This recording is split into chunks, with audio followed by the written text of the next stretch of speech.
तो रविवार को अहमदाबाद में नरेंद्र मोदी स्टेडियम में भारत और ऑस्ट्रेलिया के बीच क्रिकेट वर्ल्ड कप का फाइनल मुकाबला होने जा रहा है। फाइनल मैच से पहले अहमदाबाद के बाजार गुलजार हैं स्वाभाविक रूप से। अहमदाबाद में होटल्स पे लेकिन किराए जो हैं वो 100 से 200 गुना तक बढ़ गए हैं। यहाँ 4 से 5 स्टार होटल्स में एक रात का किराया 1 से 2 लाख रुपए तक बिक रहा है। वहीं दूसरी तरफ फ्लाइट्स और रेलवे टिकट्स के दाम भी आसमान पर हैं। दिल्ली से अहमदाबाद के लिए फ्लाइट का अधिकतम किराया अगर आप देखेंगे 80 हजार तक जा चुका है। ये मैक्सिमम किराए की हम बात कर रहे हैं। वहीं मुंबई से अहमदाबाद का अगर आप अधिकतम किराया देखेंगे तो 62 हजार रुपए भी शो कर रहा है। कुछ डायरेक्ट फ्लाइट्स हैं, कुछ वाया हैं, लेकिन मैक्सिमम जो किराया है वो इस तरह के हो रखे हैं।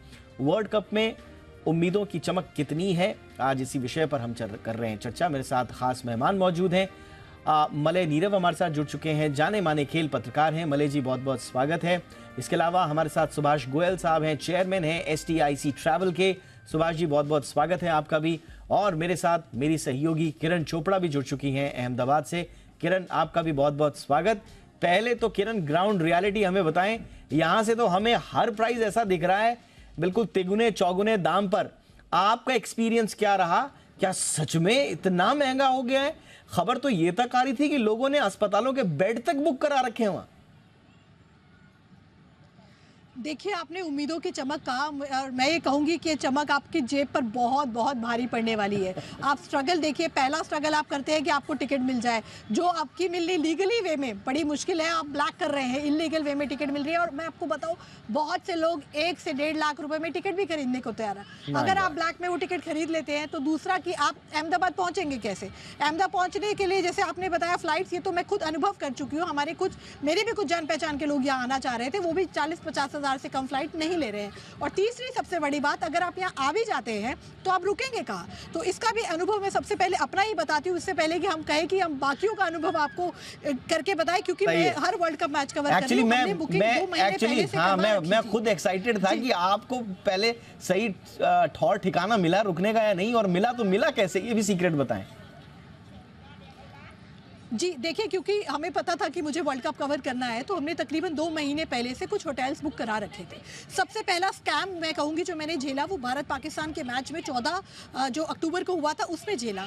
एक होटल मैंने बुकिंग एक वेबसाइट से बुक करवाया और वहाँ पर जाकर मैंने उसमें लिखा हुआ था कि आपको वो पेमेंट होटल पर जाकर करनी है। तो मैं बड़ी एक्साइटेड हो गई कि बहुत रेट पर मुझे होटल मिल गया है। तो फिर मैं जब यहाँ जब आने वाली थी उसके 5 दिन पहले मेरे पास फ़ोन आता है कि आपको पेमेंट करनी होगी 20,000 रुपये की। तो मैंने बोला वो तो पे एट होटल था, तो आप मुझसे अब पेमेंट क्यों मांग रहे हैं? तो मुझे थोड़ा शक हुआ, तो मैंने डायरेक्ट होटल के फ़ोन नंबर पे फ़ोन किया। तब मुझे डायरेक्ट होटल की तरफ से बताया गया दरअसल ये एक स्कैम है।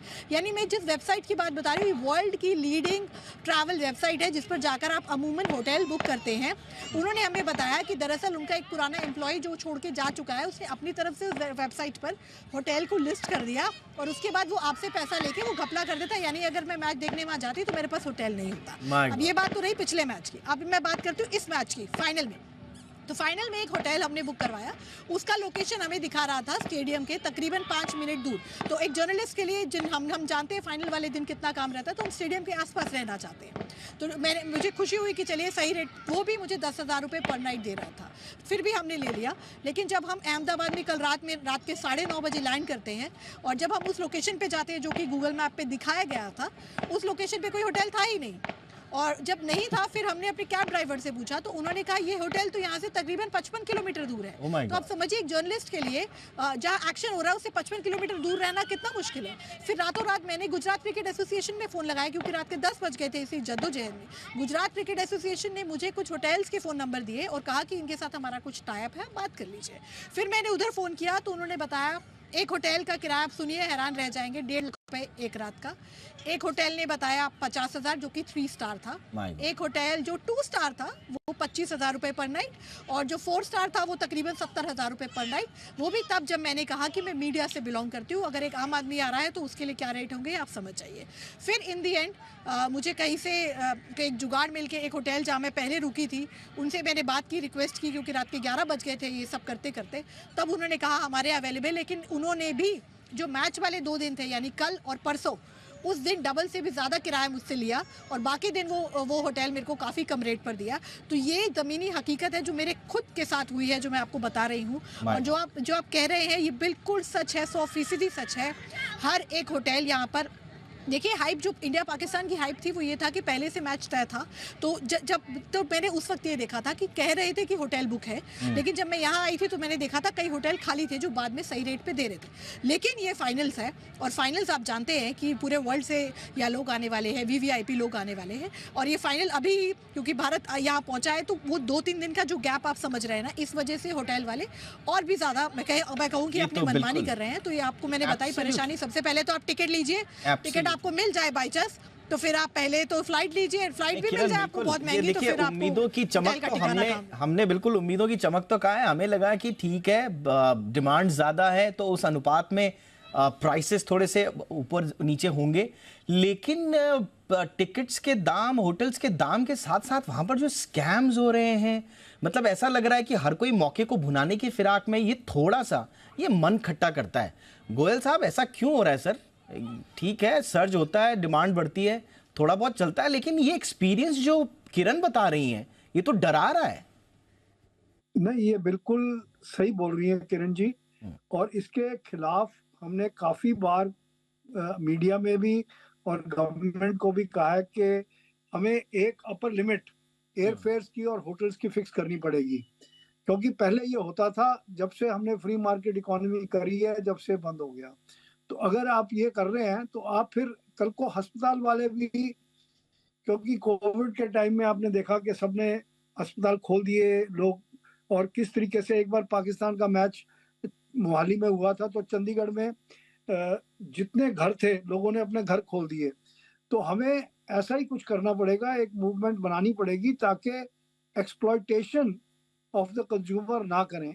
एक रीजनेबल अमाउंट ऑफ प्रॉफिट जो आपके पब्लिश रेट है उससे आप 100% ज्यादा कर लो, पर ये थोड़ी ना कि आप 1 लाख रुपए की टिकट दे रहे हो और 1 लाख रुपए में कमरा दे रहे हो। ये तो चोर बाजारी है।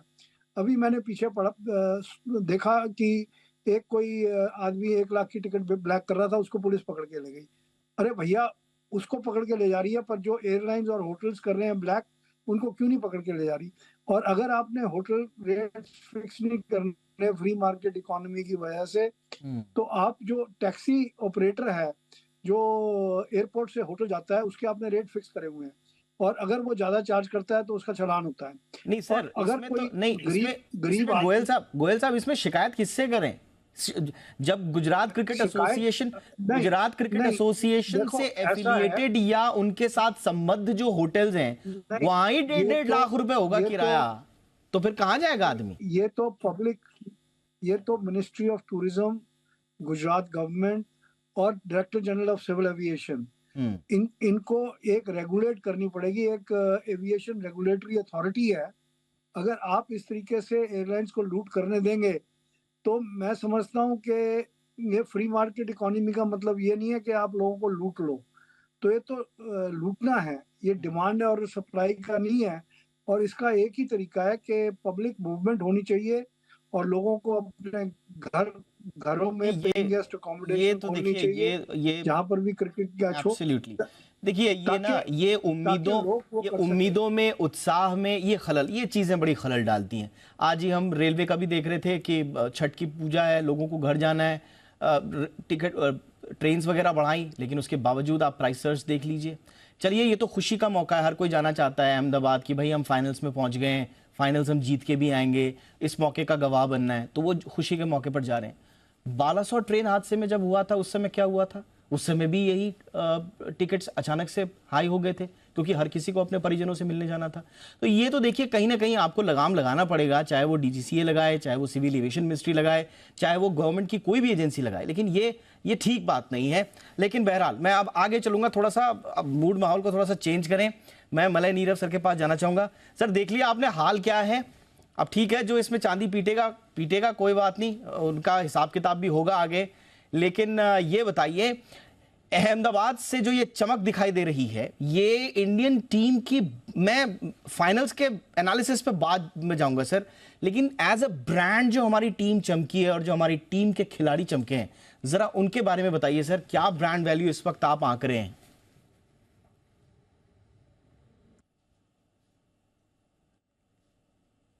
80,000 की बिके और 1 लाख की बिके, तो फिर 50 लाख का मोहम्मद शमी 1 करोड़ में बिके एक ऐड के लिए, तो इसमें आश्चर्य की कौन सी बात है। ये देश है जहां क्रिकेट को एक धर्म और क्रिकेटर को भगवान माना जाता है। आप उससे अग्री करें, सहमत हों ना हों, इससे कोई फर्क नहीं पड़ता। 2011 में जब भारत ने विश्व कप जीता था तो सचिन तेंदुलकर को छोड़िए, उस समय विराट कोहली बहुत यंग प्लेयर थे। विराट कोहली, महेंद्र सिंह धोनी, युवराज सिंह, जहीर खां और गौतम गंभीर, सब की ब्रांड वैल्यू बहुत बढ़ गई थी। अभी प्यूमा के ब्रांड एम्बेसडर हैं मोहम्मद शमी, और अब जितने भी nutrient drinks, energy drinks, protein वाले फूड, बॉडी बिल्डिंग के जितने भी चीज़ें होती हैं, सब इसके पीछे पड़े हैं कि अब मोहम्मद शमी हमें साइन करें और हम मोहम्मद शमी को साइन करें, माफ़ कीजिएगा। तो ऐसे में ब्रांड वैल्यू तो बढ़ेगी ही, और ये एक ऐसा खेल है, ये एक ऐसा मनोरंजन का साधन है जो आम आदमी तक जाता है। बिल्कुल आम से आम को भी अगर आप ख़ास बनाना चाहते हैं तो उसे क्रिकेट के स्क्रीन के सामने बैठा दीजिए। हर व्यक्ति भारत का, हर व्यक्ति, हर का मतलब हर व्यक्ति क्रिकेट का विश्लेषक है आज की तारीख में। मलय नीरव जैसे हाँ हर गली में घूम रहे हैं, और हर के साथ अगर आप देखें तो एक ही सवाल उसके मुंह पे जुड़ा है कि आज भारत की क्या है, और कोई अपने विचार रखता है। ऐसे में अगर आप एक एनर्जी ड्रिंक बेचना चाहते तो आपको एक क्रिकेटर से बढ़िया रोल मॉडल कौन हो सकता है, एक बढ़िया मॉडल कौन हो सकता है जिसको आप, और डिमांड एंड सप्लाई की सिचुएशन है। गोयल साहब कह रहे थे, मैं बड़े ध्यान से उनकी बातें सुन रहा था, रेगुलेटरी अथॉरिटी होनी चाहिए, रेगुलेशन होना चाहिए, सब कुछ तो है, लेकिन आज जब टिकट बिक रहे हैं वहाँ ब्लैक में 2-2 लाख रुपए में, कौन रेगुलेट करेगा उसे। आज जब हवाई जहाज का टिकट ट्रैवल एजेंट पहले से बुक करा के उसके बाद देता है, उसको कौन रेगुलेट करेगा। लेकिन इस सब के पीछे ये है क्रिकेट की चकाचौंध, चमक नहीं चकाचौंध, और इस चकाचौंध में, इस आपाधापी में हर क्रिकेटर से जुड़ा है भारत का हर एक नागरिक, और ख़ास करके जो क्रिकेटर परफॉर्म करता है। और यहाँ आपको मैं एक बात बता दूं कि ये टीम जो है, जो अभी आप देख रहे हैं भारत की टीम, इसमें एक भी कमज़ोर कड़ी, वीक लिंक नहीं है। हर खिलाड़ी एक पोटेंशियल मैच विनर है। हर खिलाड़ी का मतलब each player is a potential match winner. यहाँ पर ये नहीं कि मोहम्मद शमी की ब्रांड वैल्यू बढ़ जाएगी, बढ़ेगी, बहुत बढ़ेगी मोहम्मद शमी की ब्रांड वैल्यू, लेकिन अगर फाइनल में सिराज ने 3 विकेट ले लिए तो देखिएगा सिराज की ब्रांड वैल्यू बहुत बढ़ जाएगी। श्रेयस अय्यर अभी से, आज से 6 मैच पहले, 4-5 मैच पहले उनको कोई नहीं पूछ रहा था। श्रेयस अय्यर के पास टाइम नहीं, उनको आप कितना भी पैसा दें, वो कहते हैं हमको साउथ अफ्रीका की सीरीज आ रही है, वर्ल्ड कप है, हमारे पास टाइम नहीं है। मुझे याद आता है कि बहुत बड़ी भारत की मीडिया कंपनी एक जो कि मैनेज करती थी क्रिकेटर्स को, अभी शमी के जो एजेंट हैं, जो मैनेज करते हैं, उनसे भी मेरी बात हुई, तो उनका कहना है कि पैसा कोई इम्पोर्टेंस ही नहीं रखता। हमारे क्रिकेटर के पास टाइम नहीं है कि वो शूट के लिए जाए, अगर हम ले भी लेंगे तो हम टाइम कहाँ से निकालेंगे। तो इस तरह का जो पूरा माहौल बना है, जहां तक ब्रांड वैल्यू की बात है, ठीक है, अभी आपने सुना होगा कि रणवीर ने विराट कोहली से वो आगे निकल गए ब्रांड वैल्यू में, जो उनको पैसा मिलता था इसमें। अभी उनकी जो ओवरऑल ब्रांडिंग है, ब्रांड वैल्यू है, वो थोड़ा ज़्यादा हुई है, लेकिन विराट कोहली के इस 50वें शतक के बाद फिर कोई फिल्मी सितारा, कोई बॉलीवुड का सितारा उनके सामने नहीं टिकने वाला। और मोहम्मद शमी की तो कहने ही क्या, पहले उनसे बोल्ड हुए विदेशी बल्लेबाज खौफनाक टीम के रूप में देख रहे हैं आज पूरी दुनिया कर रही है। मैंने 1992 से जर्नलिज्म कर रहा हूँ, स्पोर्ट्स जर्नलिज्म। एब्सोल्युटली सर, मैं पर्टिकुलरली इस पे आप पे बात करूंगा, लेकिन अगर थोड़ा सा मार्केट के नजरिए से भी देखा जाए, हम सब जानते हैं कि पूरी दुनिया में सबसे बड़ा अगर उभरता हुआ कंज्यूमर मार्केट है तो वो इंडिया है, नंबर 1। 2027-28 तक हम सबसे बड़े कंज्यूमर मार्केट होंगे। यंगस्टर्स के मामले में जो 30 साल से कम उम्र के जो कंज्यूमर्स हैं, उनके मामले में हम 2030 तक नंबर 1 हो जाएंगे। तो सारी दुनिया के ब्रांड्स को एक जगह चाहिए जहां पर कंज्यूमर भर भर के पड़ा हुआ हो, और वो है इंडिया। इमर्जिंग मार्केट है, एस्पायरिंग मार्केट है, फास्टेस्ट ग्रोइंग इकोनॉमी है, क्या चाहिए आपको? और ऐसे में आपके टॉप क्रिकेटर्स, टॉप फेसेस अगर इतना शानदार प्रदर्शन कर रहे हैं, उनकी ब्रांड वैल्यू बढ़ना तो लाजमी है। लेकिन ये जो इस बीच जो आम कंज्यूमर के सब कुछ कंज्यूमर के पीछे हो रहा है, और कंज्यूमर को ही अगर इस तरह से ठगा जा रहा हो, लूटा जा रहा हो, तब आप क्या कहेंगे? यहां पर थोड़ा सा मन खट्टा होता है। मैं किरण आपके पास आऊंगा एक बार फिर से। जिन लोगों ने पहले बुक कर दिया था तो समझ में आता है, कुछ लोग तो अहमदाबाद चलो अभियान में अभी भी जुटे हुए होंगे, आसपास के लोग होंगे, वो पहुंच रहे होंगे। उनके लिए क्या इंतजाम हो रहे हैं? आपसे टकराए हों लोग, उन्होंने अपने एक्सपीरियंस से शेयर किए हों? जी देखिए, एक बहुत बड़ी समस्या जो मैंने भारत पाकिस्तान के मैच में नोटिस की थी वो ये थी कि लोग ब्लैक में टिकट खरीद तो रहे थे, लेकिन आधे से ज़्यादा वो टिकट फेक थी। जब वो स्कैन कराई गई स्कैनर से, सोचिए अगर आपने 50,000 रुपये की टिकट खरीद ली है किसी से ब्लैक में, तो कोई गारंटी नहीं है कि वो ओरिजिनल वैलिड टिकट होगी। ये मेरे आंखों देखी बात है कि जब स्कैन करते हैं स्टेडियम में एंट्री के वक्त, तो वो स्कैन हो ही नहीं रही थी, यानी वो एक फेक टिकट थी। तो अगर मैं ब्लैक में खरीद रही हूँ या कोई बंदा ब्लैक में खरीद रहा है, तो कैसे ये चीज़ करेगा कि जो बार कोड उसके ऊपर दिया गया है वो लेजिटिमेट है या नहीं है? और दूसरी बात, जिनका जो यहाँ पहुँच गए हैं जिनके पास टिकट नहीं है, तो देखिए ये वो जो तादाद है जो आपको हर स्टेडियम के बाहर मुझे मिली हर मैच में, और ये तादाद अंदर बैठे हुए लोगों से बहुत ज़्यादा है। मुंबई में तो मैं बताऊं आपको, पूरा का पूरा मरीन ड्राइव भरा हुआ था और किसी के पास टिकट नहीं थी। सब के सब सिर्फ वो माहौल देखने बैठे थे। टीम इंडिया जो बस से निकल कर जाती है उनको देखने के लिए बैठे थे। तो जिनके पास टिकट नहीं है उनके पास कोई रास्ता नहीं है, और जिनके पास टिकट है और होटल नहीं है, तो ऐसे भी लोग मुझे मिले हैं जिन्होंने अपना ट्रैवल इस तरीके से प्लान किया है कि अगर 2 बजे मैच शुरू हो रहा है तो वो सुबह 10 बजे लैंड कर रहे हैं और सीधा पहले स्टेडियम में जाएंगे, और रात को मैच खत्म होते ही रात को ही वापस चले जाएंगे, चाहे ट्रेन से जाए, चाहे बस से जाए, चाहे फ्लाइट से जाए। तो कुछ ऐसे लोग भी आपको मिलेंगे, क्योंकि जो प्रॉब्लम होटल की है, देखिए अभी तो ये अच्छी बात है कि अहमदाबाद जैसा शहर है। मैं आपको धर्मशाला का अनुभव बताती हूँ।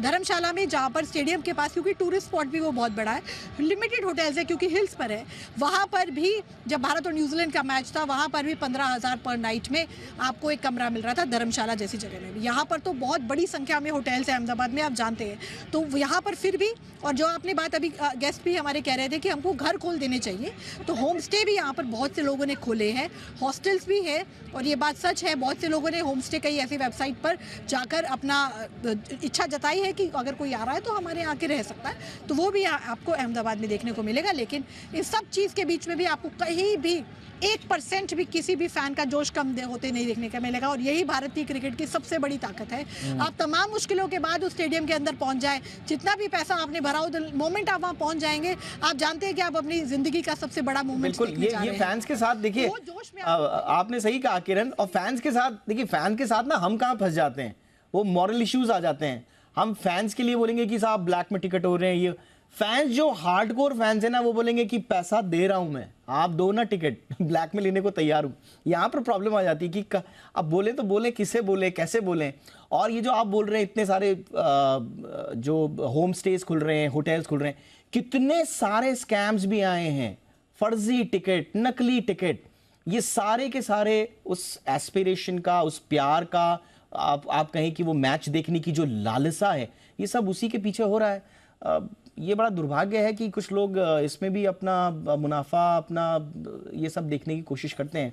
बट हम थोड़ा सा उजले पक्ष की ओर देखेंगे। मैं थोड़ा सा मलय सर आपके पास आऊँगा, मैं क्योंकि गोयल सर भी हमारे साथ जुड़ चुके हैं, लेकिन पहले मैं मलय सर के पास ही आना चाहूँगा। मलय सर, ये इंडिया शुरुआत में जब हम कह रहे थे कि साहब नरेंद्र मोदी स्टेडियम में तो लोग ही नहीं आए, खाली रहा, वो पाकिस्तान वाले बड़े उसके मीम बना बना के चला रहे थे, लेकिन उसके बाद हमने देखा कि बड़ा शानदार पिकअप किया, और अब ऐसा लगा कि माहौल जमा, और हर स्टेडियम में मैच दर मैच वो माहौल बनता रहा। क्या जो शुरू में कहा जा रहा था कि ये विश्व कप शायद उतना लोकप्रिय ना हो, इतने सारे टूर्नामेंट्स हो रहे हैं, सुबह शाम दिन रात क्रिकेट ही हो रहा है, तो शायद एक तरह से लेथार्जी भी है लोगों में, अब आपको लग रहा है कि वो मोमेंटम, वो ग्रिप बना ली है वर्ल्ड कप ने अपने अंत में आते आते, कि जिसमें कहा जाएगा कि it's a wonderful successful world cup? Absolutely, no doubt about it. Let me tell you one thing, एक बात ध्यान रखिए टोवाल जी कि ऐसा कहा जा रहा था कि 50 ओवर की क्रिकेट पे अब क्रिकेट का भविष्य बहुत सुनहरा नहीं है। उस पर प्रश्न चिन्ह लग रहे थे, उस पर सवालिया निशान लग रहे थे, और ये भी कहा जा रहा था कि शायद ये 50 ओवरों वाली क्रिकेट का आखिरी विश्व कप हो। मगर जिस प्रकार से, और इसमें आपको ये मानना पड़ेगा कि भारतीय उपमहाद्वीप में क्रिकेट की जो लोकप्रियता है, पॉपुलैरिटी है, वो क्रिकेट में नई सांस भरती है। बीसीसीआई वेंटिलेटर का काम करती है पूरी दुनिया के क्रिकेट के लिए, ऑक्सीजन नहीं, वेंटिलेटर। और इसको देखकर आपको पता होगा कि जब अभी ओलंपिक्स होंगे लॉस एंजलिस में, अभी कई साल बाकी हैं, वहाँ लॉस एंजलिस ने, यानी कि अमेरिका ने, उसमें क्रिकेट को शामिल करने के लिए कहा है। जो होस्ट नेशन होता है वो 4 खेलों के लिए कह सकता है, मांग कर सकता है कि इनको शामिल किया जाए। 2028 में ओलंपिक में लॉस एंजलिस में क्रिकेट को शामिल करने की बात की गई है। तो क्रिकेट की जो ये बढ़ती लोकप्रियता है, जाहिर सी बात है 20 ओवर शॉट क्रिकेट है, क्रिकेटेनमेंट का सबसे बढ़िया वो तरीका है, कम समय में लोगों को फैसला मिल जाता है, वो सब बात ठीक है। लेकिन जो 50 ओवर की क्रिकेट में, भले ही ये दुनिया भर में क्रिकेट उतनी लोकप्रिय नहीं है जितनी भारत में है। ये लोग जो कह रहे हैं कि दिल्ली में मैच में लोग नहीं आए, फलानी जगह लोग नहीं आए, चिला जगह लोग नहीं आए, वो लोग नहीं इसलिए आए कि जितने लोग कल चिपके हुए देख रहे थे परसों भारत के सेमीफाइनल को, आपको क्या लगता है उतने लोग न्यूजीलैंड और ऑस्ट्रेलिया के सेमीफाइनल को भी उनके देशों में देख रहे थे? शायद नहीं देख रहे थे। वहाँ रग्बी चल रही थी न्यूजीलैंड में, सब लोग रग्बी देख रहे थे। मगर अगर आप क्रिकेट के एक विराट स्वरूप को, एक विशाल स्वरूप को देखें, तो आपको उसमें उपमहाद्वीप की छाप इतनी गहरी दिखाई देगी कि हम में से क्रिकेट चलाने वाले दुनिया के जो बोर्ड्स हैं और वो सब आईसीसी जो है, वो ये अफोर्ड नहीं कर सकती कि इतनी लोकप्रिय जो चीज़ रही है और अब जो साबित हुई है। जो आपने बात कही बहुत सही कही, सब लोग प्रश्न चिन्ह लगा रहे थे, मगर अब जो क्रिकेट की लोकप्रियता है, हर व्यक्ति इसमें ये जानने की कोशिश में लगा है। अभी कोई एक छोटी सी अफवाह कहीं से उड़ जाती है, अफवाहों के बाजार में कहीं से कोई खबर आ जाती है, फला खिलाड़ी घायल है, फला शायद नहीं खेलेगा, और उसके बाद आप देखिए लोगों के चेहरे पे वो उस तरह की बेचैनी नज़र आती है, जिस तरह की बेचैनी कोई अपना रिश्तेदार अगर बीमार हो तो नज़र आने लगे, उस तरह की बेचैनी नज़र आती है। तो ये जो क्रिकेट में एक नई सांस भरने का काम इस विश्व कप ने किया है, जो अर्थव्यवस्था में मजबूती लाने का भी एक बहुत बड़ा काम किया है। ये भी जान लीजिए कि कोई भी ऐसी देश की अर्थव्यवस्था ऐसी नहीं है, ओलंपिक्स होते हैं तो पैसे ही खर्च नहीं होते हैं। जब भारत और पाकिस्तान की सीरीज हुई थी, दोस्ती सीरीज, इंडिया की टीम पाकिस्तान गई थी, तो मैंने देखा था कि लाहौर में पर्ल होटल जहाँ पे भारतीय टीम ठहरी थी, वहाँ एक कमरा उस जमाने में 30-30 हज़ार रुपए का बिकता था।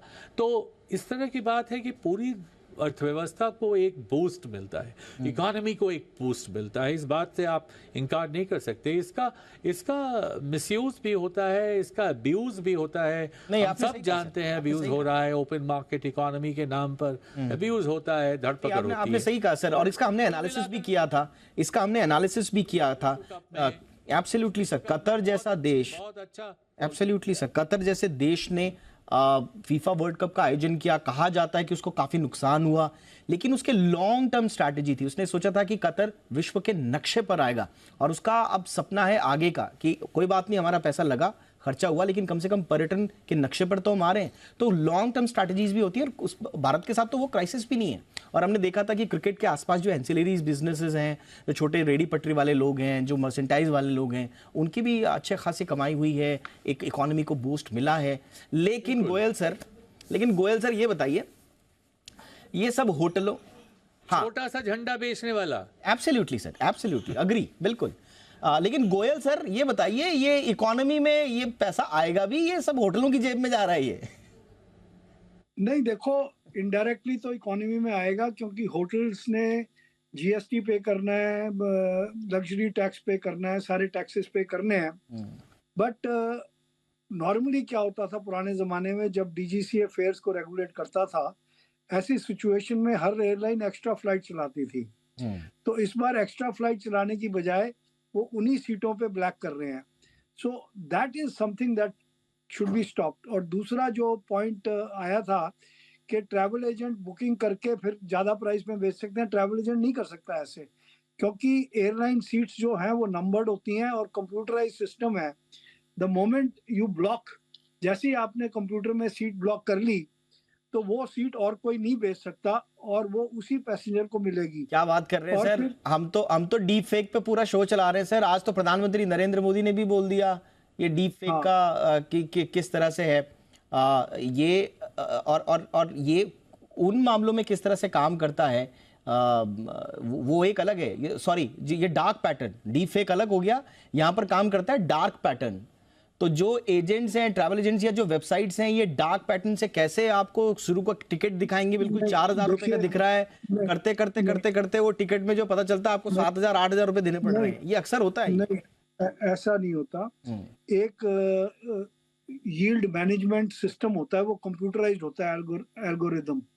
तो जो शुरू की सीटें हैं, जैसे आप एडवांस बुकिंग करते हो तो सस्ती मिलती हैं, जैसे जैसे प्लेन बढ़ता जाता है तो ऑटोमेटिकली सीटों की प्राइस बढ़ती जाती है। सीट का प्राइस तो चलिए एयरलाइंस तय कर रही है, मैं तो प्लेटफॉर्म की बात कर रहा हूं। इस पे ये मेरे ऑब्जर्वेशन नहीं है सर, ये तो कंज्यूमर अफेयर्स सेक्रेटरी ने बाकायदा डार्क पैटर्न आइडेंटिफाई किए 13 तरह के, और उन्होंने बताया है कि कैसे कैसे डार्क पैटर्न्स में घुमाया जाता है लोगों को। नहीं, आई एग्री विद यू। इसके लिए जो आईटा रिकॉग्नाइज्ड ट्रैवल एजेंट्स हैं या मिनिस्ट्री ऑफ टूरिज्म के रिकॉग्नाइज्ड टूर ऑपरेटर्स हैं, उन्हीं से लोगों को परचेज करना चाहिए। ये मैं आपके मीडिया के मार्फत ये कहना चाहता हूँ, क्योंकि जो रिकॉग्नाइज्ड होते हैं उनके नंबर्स होते हैं, रिकॉग्निशन नंबर्स होते हैं, एंड वो कोई गड़बड़ कर नहीं सकते। और आप कभी भी कोई भी प्लानिंग करें, आप मिनिस्ट्री ऑफ टूरिज्म की वेबसाइट पे चले जाइए या आईटा की वेबसाइट पे चले जाइए, तो आपको जो रिकॉग्नाइज्ड टूर ऑपरेटर होंगे वो कभी गड़बड़ नहीं करेंगे। ये तो सिर्फ ये है कि जो डार्क साइड जो है, जो चीट्स हैं, वो बैंकिंग में भी चीटिंग हो रही है और हर तरीका के स्कैम्स हो रहे हैं। अब गोयल सर, मैं यहाँ पर मैं उन वेबसाइट्स का नाम तो नहीं लूंगा, लेकिन सरकार ने बुलाया है सबको, और बड़ी बड़ी वेबसाइट, बड़े बड़े प्लेटफॉर्म्स को बुलाया है। अभी किरण बता रही थी कि कैसे उनके साथ, हालांकि उसमें कोई प्लेटफॉर्म इन्वॉल्व हो ऐसा नहीं है, वो कोई कर्मचारी कर रहा था उसके नाम पर, लेकिन वल्नरेबिलिटी तो है ना। आप मौका दे रहे हैं, आप छोड़ रहे हैं, आप ही के सिस्टम में तो ये लूप होल्स हैं, उसी का फायदा लोग उठाते हैं। बहरहाल अब उस पर नहीं जाते, मैं जरा फटाफट से किरण के पास चलता हूं। किरण, बाकी सब ठीक है, ऑल सेट, मूड माहौल बना हुआ है, लोग अब पैसा वैसा दे दिया, जैसा भी हुआ पहुंच गए, अब माहौल बन गया है बहुत, और मैं कहूँगी बहुत बेहतरीन माहौल है, क्योंकि दुनिया का सबसे बड़ा क्रिकेट स्टेडियम है और वहाँ पर फाइनल हो और भारत की टीम हो, तो इससे बेहतरीन कुछ हो नहीं सकता। आपको बताऊँ, एक भव्य एयर शो होगा जो कि मैच शुरू होने से ठीक पहले किया जाएगा। 10 मिनट का एयर शो होगा। भारतीय वायुसेना की सूर्य किरण एरोबेटिक टीम है, वो एयर शो दिखाएगी, जिसकी रिहर्सल भी की गई। उसके अलावा एक भव्य क्लोजिंग सेरेमनी भी प्लान की गई है, जिसमें प्रीतम परफॉर्म करेंगे। उसके अलावा डांस परफॉर्मेंसेज आपको दिखेंगे, तमाम तरीके के VVIPs आएंगे। जितने विश्व विजेता अभी तक कप्तान रहे हैं, उन सब कप्तान को ICC ने बुलाया है। उनकी एक परेड कराई जाएगी मैदान के बीच में, उनको एक ब्लेजर दिया जाएगा। तो इस तरीके का माहौल आप कहें बहुत अच्छे तरीके से सेट किया जा रहा है। मैं अभी स्टेडियम से ही आ रही हूँ, और आपको बताऊँ, लाइट शो, लेजर शो, उन सब की बहुत बड़े तरीके से तैयारी की जा रही है, और उम्मीद की जा रही है कि प्रधानमंत्री नरेंद्र मोदी भी इस मैच को देखने के लिए आ सकते हैं। ठीक है किरण, तो आपने पूरा समय दिया, आप बहुत बिजी हैं, आपको बहुत सारी रिपोर्ट्स फाइल करनी है। आई एम सो सॉरी, आपको मैंने एंगेज्ड रखा इतना, लेकिन आपकी वॉइस मैं जरूर लाना चाहता था शो पे, जो आपके पर्सनल एक्सपीरियंसेस हैं। थैंक यू सो मच, आप फ्री हैं। मैं अब मलय सर के पास जा रहा हूं। मलय सर, अब लोग बोलेंगे सारी बातें कर ली और मलय सर से उनका टेक ही नहीं लिया फाइनल पे, तो फिर क्या फायदा हुआ इतनी बड़ी चर्चा करने के बाद। सर, दिल तो सबका धड़क रहा है, हमारा भी धड़क रहा है, लेकिन क्या माने सर, आ रही है ट्रॉफी?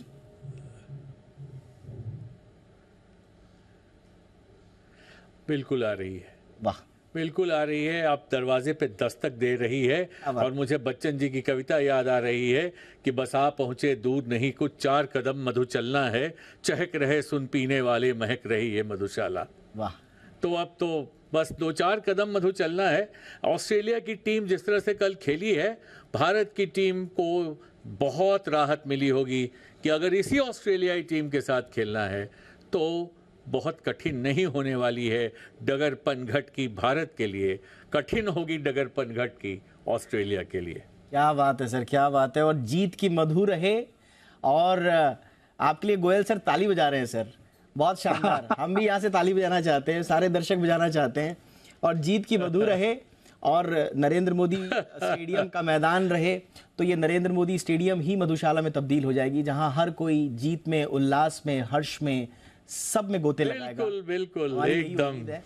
मजा आएगा सर, उस दिन भी आपसे बात होगी। फिलहाल बहुत अच्छा लगा, आज बड़े अलग अलग टॉपिक्स पे हमने बात कर ली। थैंक यू सो मच वक्त निकालने के लिए, इतना शानदार विश्लेषण देने के लिए बहुत बहुत शुक्रिया आपका।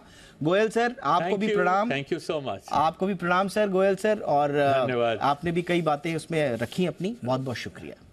उत्तराखंड के उत्तरकाशी में सुरंग में फंसे 40 मजदूरों का रेस्क्यू जारी है। सुरंग के अंदर ड्रिलिंग की जा रही है। सुरंग में 25 मीटर तक पाइप डालने का काम पूरा हो चुका है। सीएम पुष्कर सिंह धामी का कहना है कि रेस्क्यू ऑपरेशन पर सबकी नजर है। पीएम मोदी भी समीक्षा कर रहे हैं। यही मशीन अब उत्तरकाशी के सुरंग में फंसे 40 मजदूरों की जिंदगी का सबसे बड़ा सहारा है। इस मशीन और इसमें लगी पाइप के जरिए ही सुरंग में फंसे मजदूरों तक पहुंचने की कोशिश की जा रही है।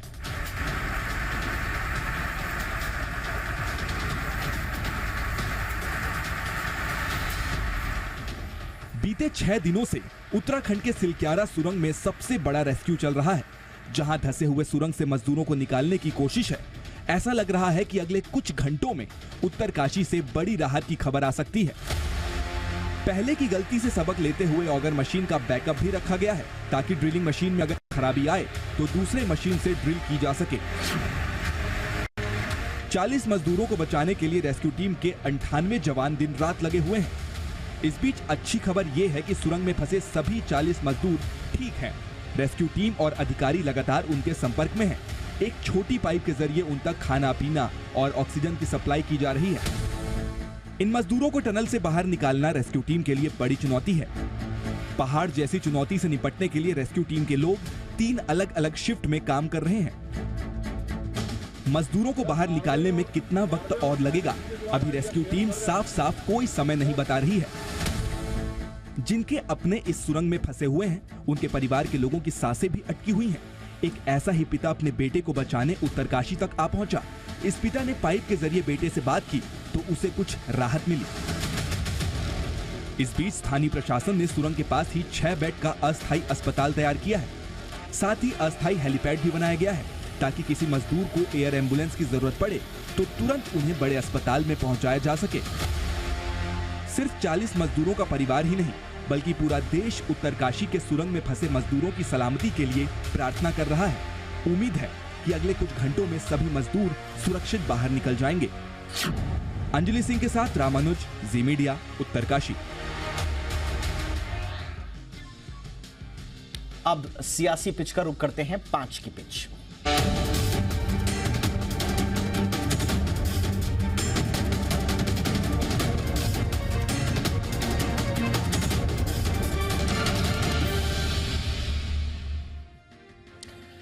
मध्य प्रदेश और छत्तीसगढ़ के लिए मतदान खत्म हो गया है। मध्य प्रदेश में शाम 5 बजे तक 71.11% मतदान हुआ, वहीं छत्तीसगढ़ में शाम 5 बजे तक 68% वोटिंग हुई। इसके साथ ही दोनों राज्यों के दिग्गजों की किस्मत ईवीएम में कैद हो गई है। इसमें प्रमुख हैं एमपी के मुख्यमंत्री शिवराज सिंह चौहान, नरेंद्र सिंह तोमर, कैलाश विजयवर्गीय, कांग्रेस के कमलनाथ। ये बड़े चेहरे हैं। छत्तीसगढ़ में CM Bhupesh Baghel, deputy CM TS Singhdeo की किस्मत का फैसला भी जनता सुना देगी। अब 3 दिसंबर को परिणाम आने के बाद पता चलेगा कि कौन हुआ पास और कौन हुआ फेल। मध्य प्रदेश में क्या माहौल रहा और ओवरऑल किस तरह की रही वोटिंग, बताएंगे प्रमोद शर्मा। देखिए, देश के दिल मध्य प्रदेश में कौन काबिज होगा, मतदाताओं ने देखिए इस पर मोहर लगा दी है। नतीजे भले ही 3 दिसंबर को आएंगे, लेकिन आज मतदाताओं ने तय कर दिया और अब इंतजार 3 दिसंबर का करना होगा। मध्य प्रदेश में 203 विधानसभा सीट है, 64,000 से ज्यादा मतदान केंद्र बनाए गए थे और 5 बजे तक जो आंकड़ा है, जो वोटिंग फीसदी का प्रतिशत का, वो 71.26% है। देखिए, फाइनल जो आंकड़ा आना अभी इंतजार है, लेकिन जिस तरीके से कयास लगाए जा रहे हैं कि वोटिंग परसेंटेज 2018 विधानसभा के कंपेयर 2023 में बढ़ा है, लिहाजा जो सिटिंग गवर्नमेंट होती है कहा जाता है उसके अगेंस्ट वोट किया गया है। मेरे पीछे एक तस्वीर तस्वीर है जो मेरे सहयोगी दीपेंदु से मैं कहूंगा वो दिखाएं। देखिए, ये आप देखेंगे तो आगे राजभवन लिखा हुआ है, राजभवन की तरफ रास्ता जाता है। और आज मध्य प्रदेश के 5 करोड़ से ज्यादा वोटरों ने वो इबारत लिख दी है कि 3 दिसंबर के बाद राजभवन कौन जाएगा, कौन शपथ ग्रहण समारोह में शामिल होगा।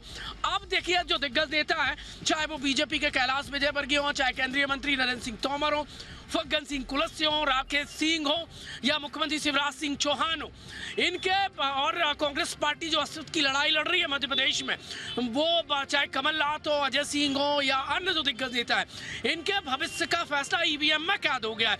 यानी मध्य प्रदेश में कौन सी सरकार होगी, और सरकार ईवीएम में वोटरों ने कैद कर दिया। वोटिंग परसेंटेज बता रहा है कि एमपी में हलचल होने वाली है।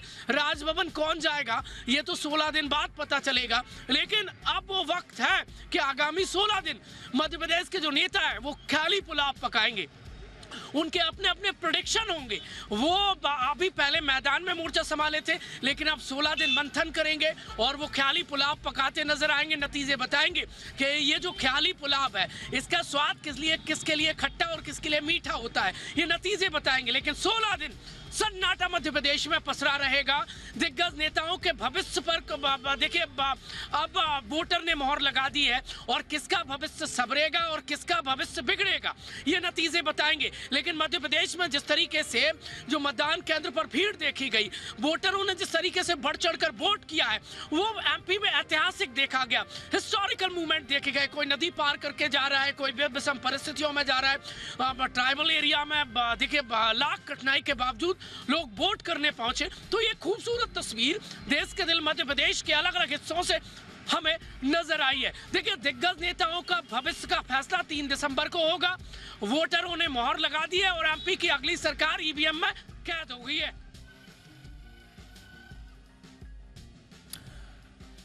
और आगे बढ़ते हैं, छत्तीसगढ़ की बात करें तो छत्तीसगढ़ में मतदान के बाद क्या माहौल रहा, इसकी जानकारी दे रहे हैं रूपेश गुप्ता। देखिए, अभी तक जो टर्नआउट का परसेंटेज आया है शाम 5 बजे तक, उस समय तक 68.15 68.15% मतदान हुआ है। हालांकि 10% मतदान केंद्रों पर अभी भी लाइन लगी हुई है, तो ये आंकड़ा बढ़ करके 72% के आसपास जा सकता है। इस दौरान नक्सलियों ने गरियाबंद जिले में एक आईडी ब्लास्ट किया। एक आईटीपी के जवान की शहादत हुई है इसमें। और मेरे पीछे आप देख सकते हैं स्ट्रांग रूम, जहां पे जो मतदान दल है वो लगातार यहां पे पहुंच रहा है। अगर बड़े दिग्गजों की बात की जाए तो जैसा कि आपने कहा कि मुख्यमंत्री भूपेश बघेल, उप मुख्यमंत्री टीएस सिंह थे, उसके अलावा बीजेपी के प्रदेश अध्यक्ष अरुण साव, विष्णुदेव साय, ओपी चौधरी, तमाम नेता यहाँ पे इस फेज में उनकी किस्मत का फैसला हो चुका है। अब 3 तारीख को बक्सा खुलेगा और ये पता चलेगा कि किसकी किस्मत ने, जनता ने क्या लिखा है। लेकिन फिलहाल जो मसलों की बात की जाए तो तमाम वो मसले थे जिन मसलों के जरिए पहली बार ऐसा हुआ है कि पिछले कई चुनावों के बाद भारतीय जनता पार्टी ने लोक लुभावन वादे किए हैं और खूब सारे वादे किए हैं, जैसा कि 2018 में कांग्रेस ने किया था, 2023 में कांग्रेस ने किया है। इसलिए वायदों की झड़ी है, लेकिन जनता किस पर भरोसा करती है, ये बहुत बड़ा सवाल इस चुनाव में है। इसलिए बहुत सारे वोटर्स खामोश हैं, वो कुछ नहीं बोल रहे हैं, वोट करने के बाद भी कुछ नहीं बोल रहे हैं, और ये चुपचाप ये क्या कुछ कहता है ये देखना होगा। दूसरी तरफ जो वोटिंग परसेंटेज डिक्लाइन हुआ है, तो आमतौर पर यह माना जाता है कि जब वो डिक्लाइन होता है तो वो सत्ता के साथ होता है। लेकिन क्या ऐसा इस बार भी है? क्योंकि सरगुजा जिले जहां पे इस वक्त मैं मौजूद हूं, वहां पे 80% मतदान हुआ था और इस बार बामुश्किल 68% का आंकड़ा पहुंचा हुआ है। तो हर सीट पर मुद्दों की लड़ाई है, हर सीट पर चेहरे की लड़ाई है, हर सीट पर विधायक की लड़ाई है, पार्टी की लड़ाई है। तो लड़ाई चौतरफा है और इस लड़ाई में कौन जीतता है, कौन हारता है, ये 3 तारीख को पता चलेगा। लेकिन इस बीच में छत्तीसगढ़ के इतिहास में सबसे दिलचस्प चुनाव इस चुनाव को माना जा रहा है, जिसमें कोई भी प्रेडिक्शन काम नहीं कर रहा है। हर किसी का आकलन अलग अलग है, क्योंकि वोटर का बड़ा तबका खामोश है, वो चुपचाप वोट डाल रहा है। जो वोकल है उसकी आवाज सबके सामने आ रही है, लेकिन जो खामोश है वो किस मसले पर वोट कर रहा है। इस चुनाव में खास तौर से महिला वोटर्स की संख्या पुरुषों से ज्यादा है, इसलिए दोनों ही पार्टियों ने महिला वोटर्स को ज्यादा फोकस किया। और दिलचस्प बात यह है कि महिला वोटर्स हर पोलिंग बूथ में पुरुषों से ज्यादा देखे गए। इसके क्या सियासी मायने हैं, ये चुनाव के नतीजे तय करेंगे। प्रधानमंत्री नरेंद्र मोदी ने डीप फेक तकनीक को अराजकता पैदा करने वाला बताया है। पीएम मोदी ने कहा कि डीप फेक समाज में बड़ी अशांति पैदा कर सकता है। प्रधानमंत्री ने कहा कि एआई के जरिए तैयार की गई तस्वीरों या फिर वीडियो के लिए डिस्क्लेमर होना जरूरी है। डीप फेक के खतरों का जिक्र करते हुए पीएम ने कहा कि उन्होंने एक वीडियो देखा है जिसमें वो गरबा कर रहे हैं और ये वीडियो वास्तविक लग रहा था, जबकि हकीकत ये थी कि उन्होंने बचपन से गरबा खेला ही नहीं। अगर लोगों को एजुकेट कर सकते हैं हम हमारे कार्यक्रमों के द्वारा कि आखिर है क्या, आर्टिफिशियल इंटेलिजेंस कैसे काम कर रहा है, डीप फेक क्या कर सकता है और कितना बड़ा संकट पैदा कर सकता है, और उसमें जो चाहे वो बना सकते हैं जी। मैंने अभी एक वीडियो देखा जिसमें मैं गरबे गा रहा हूं और मैं खुद भी देख रहा क्या बढ़िया बनाया है जबकि मैं स्कूल एज के बाद कभी मौका नहीं मिला मुझे। मैं स्कूल में बहुत अच्छा खेलता था, गरबे बहुत ही अच्छा खेलता था, लेकिन बाद में कभी मौका नहीं मिला। लेकिन अभी जैसे आज ही बनाया हो ऐसा वीडियो, ये आर्टिफिशियल इंटेलिजेंस की ताकत है कि उसने बना के रख दिया है और चल रहा है, और जो मुझे प्यार करते हैं वो भी इसको फॉरवर्ड कर रहे हैं मैं औरों का उदाहरण देना नहीं चाहता हूं, इसलिए मैंने दिया नहीं, मैंने अपना ही दिया। लेकिन एक चिंता का विषय है जी, हम आर्टिफिशियल इंटेलिजेंस, हम जैसी सोसाइटी जो विविधताओं से भरी है, जब पहले मूवी आते थे एक आध कहावत उस मूवी में आ जाए, आती थी चली जाती रही। आज एक आध कहावत आ जाए तो पूरी मूवी चलना बंद हो जाए, मुश्किल हो जाता है कि तुमने उस समाज का अपमान किया, वोस किया, ढिकना किया। वो उसने अरबों खरबों करोड़ों रुपया कुछ भी खर्च किया, वो कोई पूछने वाला नहीं है। तुम जवाब दो तुमने क्या किया, ये हाल है। त्योहारी सीजन में रेलवे के टिकट की कीमतें आसमान पर हैं। रेलवे की स्पेशल ट्रेनों में भारी भरकम किराया वसूला जा रहा है। यही नहीं, कई ट्रेनों का किराया तो फ्लाइट से भी महंगा हो गया। रेलवे टिकट की कीमतों की बात करें तो मुंबई से पटना जाने वाली सुविधा ट्रेन में सेकंड एसी का किराया 9,000 पार है। वहीं मुंबई से पटना सुविधा एक्सप्रेस ट्रेन में सेकंड एसी का बेस फेयर लगभग 3,000 रुपए। इस पर जीएसटी पड़ जाए और डायनेमिक चार्जेस 5,900 रुपए कर दिया गया है। कुल मिलाकर कहें तो सुविधा एक्सप्रेस में 200% चार्ज वसूला जा रहा है। इसी तरह से जयपुर से यशवंतपुर जाने के लिए कल यानी कि 18 नवंबर के लिए सेकंड एसी का किराया 11,000 के पार चल रहा है।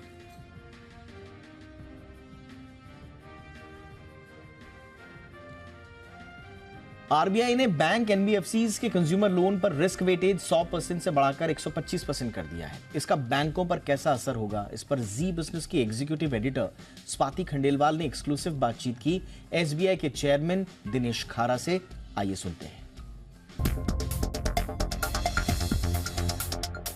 ये जो बड़ी अनाउंसमेंट आई है, इसका हमें पहले तो सर मायने आप समझाएं। आरबीआई ने जो रिस्क वेटेज पर्सनल लोन्स के लिए 100 से 125% किया, इसका कैसे आप राशनल कैसे देखते हैं सर? सारे कमर्शियल बैंक्स पे ये अप्लाई होता है, क्या मायने हैं, इसको आप कैसे समझेंगे? आपकी फर्स्ट रिएक्शन जानना चाहूंगी। क्रेडिट क्वालिटी के लिए कंसर्न था, तो इसलिए आरबीआई द्वारा ये अनसिक्योर्ड क्रेडिट के ऊपर जो रिस्क वेट है ये 125% किया गया है। जो कि अगर इसको एक कॉन्टेक्स्ट में आपको बतलाना चाहूँगा कि कोविड से पहले भी ये रिस्क वेट 125% ही हुआ करता था। कोविड के दौरान इसको 100% किया गया था और वो भी चल रहा था। तो इम्पैक्ट ये होगा कि अपनी लोन ग्रोथ को सपोर्ट करने के लिए एनबीएफसीज को या बैंकिंग सिस्टम को और अधिक कैपिटल ईयरमार्क करना पड़ेगा अनसिक्योर्ड लोन्स के लिए। इससे आरओई और आरओए पे क्या इम्पैक्ट पड़ेगा सर? देखिए, ऐसा है कि जब ये रिस्क वेट बढ़ेगा तो थोड़ा इंटरेस्ट रेट भी बढ़ेगा इन सब लोन्स के ऊपर। तो मेरे को ये लगता है कि आरओई और आरओए में ज़्यादा कुछ इम्पैक्ट नहीं आएगा, बल्कि there could be a chances of improvement only. Sir, जो आरबीआई ने इंक्रीज ये किया, इससे मैं अब इम्पैक्ट CET1 रेशियो पर क्या होगा? आपका कितना करंट CET1 रेशियो है? इसका जो इम्पैक्ट है वो अगर रेकन करेंगे तो अनसिक्योर्ड लोन का इम्पैक्ट जो है हमारे लिए तकरीबन 25 से 30 बेसिस पॉइंट तक का आएगा। तो आप देखिए कि अगर 109% जो हमारा प्रॉफिट था उसमें ये जो है 109% के अगेंस्ट अगर 30 से 35% तक अनसिक्योर्ड लोन के लिए जो कैपिटल कंजम्पशन होगा वो बढ़ जाएगा। तो वी हैव सफिशिएंट रूम जिससे कि हम अपनी ग्रोथ रिक्वायरमेंट्स को मीट आउट कर सकते हैं। इम्पैक्ट क्या होगा कॉस्ट ऑफ फंड्स और एनआईएम्स पर इसका सर? जैसा मैंने आपसे कहा कि जो कॉस्ट ऑफ फंड्स तो ठीक है, एनबीएफसीज का कॉस्ट ऑफ फंड बढ़ेगा, और जहाँ तक बैंक्स में तो जो कॉस्ट ऑफ फंड है वो तो डिपेंड करता है कि आपका डिपॉजिट कॉस्ट क्या है या कॉस्ट ऑफ रिसोर्सेज क्या है, तो उसमें तो ऐसा कॉस्ट ऑफ फंड्स में नहीं कुछ इम्पैक्ट आएगा। निम में इम्प्रूवमेंट हो सकती है अगर आप जो लैंडिंग करते हैं इस तरह के लोन पर, जो अगर आप उसमें इंटरेस्ट रेट बढ़ाते हैं तो आपका निम इम्प्रूव हो सकता है।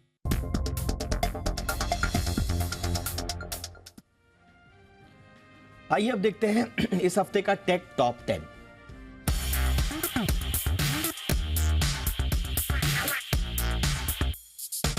दिवाली निकल गई लेकिन टेक्नोलॉजी की दुनिया में अब भी धमाके कम नहीं हुए हैं। टेक टॉप 10 के इस एपिसोड में हम आपके लिए लेकर आए हैं हफ्ते भर के 10 बड़े अनाउंसमेंट्स। एप्पल से लेकर नथिंग तक, व्हाट्सएप से लेकर माइक्रोसॉफ्ट तक, कंपनियों के कई अपडेट्स चर्चा में हैं। हाय एवरीवन, मैं हूं मोहिनी भदौरिया, आप देख रहे हैं टेक टॉप 10। चलिए देखते हैं टेक वर्ल्ड में इस हफ्ते क्या क्या हुआ खास। व्हाट्सएप ने 3 नए अपडेट जारी किए हैं जिसमें 2 फीचर और 1 सपोर्ट है। इन फीचर्स में वॉइस चैट और सीक्रेट कोड शामिल है। वॉइस चैट की मदद से यूजर्स बिना किसी को डिस्टर्ब किए ग्रुप कॉल कर सकते हैं। ये फीचर 33 से 128 ग्रुप वाले पार्टिसिपेंट्स के लिए है। वहीं सीक्रेट कोड फीचर की मदद से स्पेसिफिक चैट को प्राइवेट कर सकते हैं जो केवल सीक्रेट कोड से ही ओपन होगी। सपोर्ट की बात करें तो व्हाट्सएप चैनल पर अब 500 मिलियन यूजर्स होते ही चैनल को एंगेजमेंट बढ़ाने के लिए नए स्टिकर्स का सपोर्ट मिलेगा।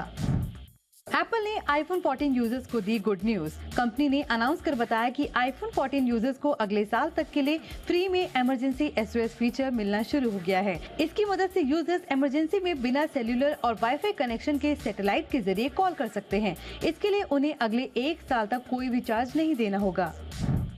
माइक्रोसॉफ्ट ने इंट्रोड्यूस किया AI के लिए नया चिपसेट। इसका नाम माया है। इसकी मदद से AI कंप्यूटिंग टास्क में तेजी देखने को मिलेगी। वहीं ये को पायलट सर्विस के लिए फाउंडेशन देगा जो खास तौर पर बिजनेस सॉफ्टवेयर यूजर्स और डेवलपर्स के लिए होगा। नथिंग लाया एंड्रॉइड यूजर्स के लिए नया अपडेट। कंपनी ने नया messaging platform nothing chats announce किया है जिसे खास नथिंग फोन 2 यूजर्स के लिए डिजाइन किया गया है। ये एप्पल के आई मैसेज फीचर की तरह काम करेगा। ये कोई थर्ड पार्टी ऐप नहीं है, ये ब्रांड का खुद का मैसेजिंग प्लेटफॉर्म होगा। इंस्टाग्राम लाया क्रिएटर्स के लिए शानदार एडिटिंग टूल्स और अपडेट्स। इनमें कस्टम स्टिकर्स, नए फॉन्ट्स, फिल्टर्स शामिल हैं। वहीं फोटोज, वीडियोस के लिए मिलेंगे कई तरह के एडिटिंग टूल्स। अब वीडियोस में से कस्टम स्टिकर्स की हेल्प से स्टिकर्स बना सकेंगे। वहीं रील्स में 10 नए English text to speech voice add करने का ऑप्शन मिलेगा।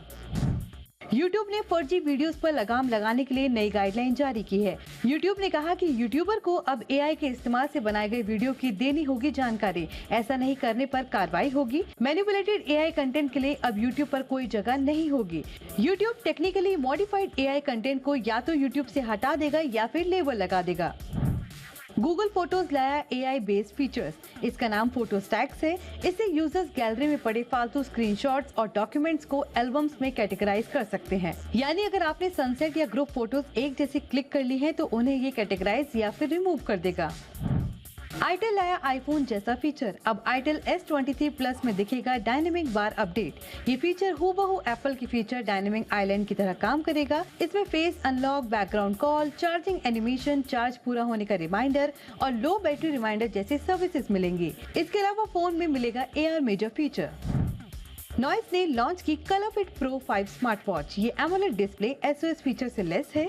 इसमें 1.85 इंच का always on AMOLED display, IP68 rating, 7 दिनों का बैटरी बैकअप और 100 से ज्यादा स्पोर्ट्स मोड है। इसकी कीमत है 3,999 रुपए। OnePlus 11 को मिला ऑक्सीजन OS 14 अपडेट। ये अपडेट लेटेस्ट वर्जन Android 14 पर बेस्ड है। इसमें यूजर्स को कई शानदार फीचर्स मिलेंगे। इनमें माइक्रोसॉफ्ट फोन लिंक से क्रॉस डिवाइस कनेक्टिविटी मिलेगी जो फोन और डिवाइस के बीच में सीमलेस कनेक्टिविटी देगा। वहीं इसमें फाइल लॉक फीचर भी मिलेगा। तो ये थी टेक्नोलॉजी से जुड़ी 10 बड़ी खबरें। अगले हफ्ते हम फिर हाजिर होंगे। तब तक के लिए देखते रहिए जी बिजनेस।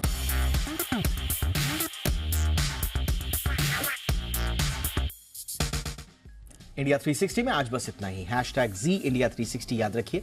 नमस्कार।